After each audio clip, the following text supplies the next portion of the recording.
represent What else? Welcome back. I have here with me the Executive Secretary of the Lagos State Employment Trust Fund, Akin Oyebode, and we're talking about, creating jobs in Lagos. And I want to talk about sectors now. Are you sector-based? How do you identify what sectors you sort of try to, Right now, we're sector agnostic. Okay. Because you have to learn. So, I mean, you can sit back and be an academic and say, I think X works, Y doesn't work. But the real test is when you hit the road. So we're currently sector agnostic as long as you don't break any laws. You're not selling any banned or harmful substances, etc.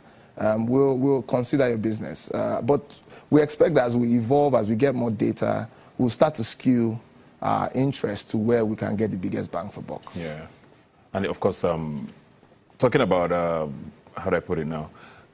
Generating funds now. You were talking about taxing earlier, Yep. and I was trying to find out, how does that work now? Are you supposed to help generate funds with regards to taxing, or are you working with the LIRS? How does that collaboration work? I mean, it's important that people meet their civic obligations, right? Yeah. And I think that as government continues to meet its own end of the bargain, i.e. provision of infrastructure, some of the work we're doing at the Employment Trust Fund, citizens start to trust government more because there's been a trust deficit. Yeah. So our role, one, is to help bridge that deficit by doing what we say we're going to do. But it's also important that we lend and support people who are taxpayers or who have shown a clear intent to pay taxes. Because all of the funding we've gotten has come from the tax purse.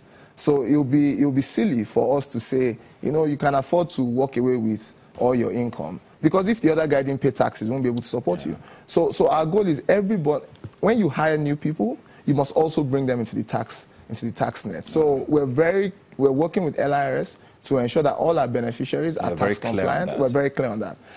But to funding, I think the one thing that we also say is, we're happy to work with private organizations, individuals who are interested in creating jobs. So we have people who have said to us, I've got 10 million of my own money, I do this, do you want to support me? So we'll say, well, if you bring 10 million, we'll bring ours. The size of your intervention is a lot larger. So we're happy to accept donations from private citizens, corporate organizations. I mean, UNDP, for example, is one of our partners who's co-funded one of our programs. How do people apply? So we have liaison offices across the 20 local governments in the state, but we also take online applications.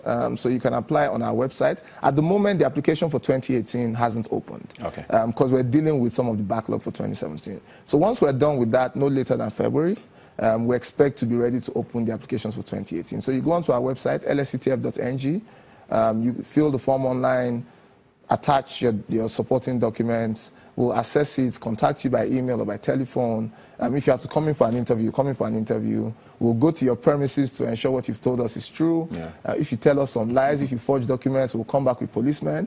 But ultimately, the best businesses get loans. So I would say we will say no to some people just because we don't have enough resources to cover everyone. So put your best foot forward if you're applying. Okay. Plans for 2018, very quickly?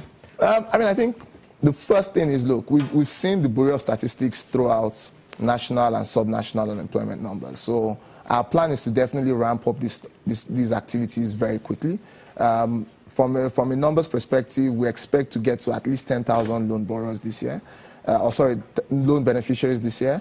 In terms of training people, we should get to about 6,000, 6,500 of the 10,000 people we plan to train.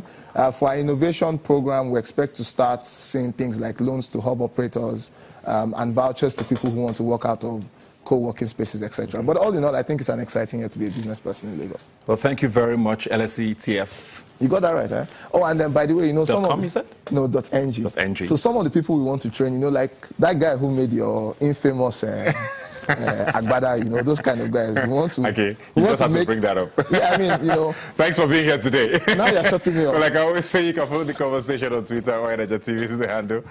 The hashtag to follow is Rubbin. You can also visit our website, yniger.tv. Thanks for being here today, and I'll see you next week.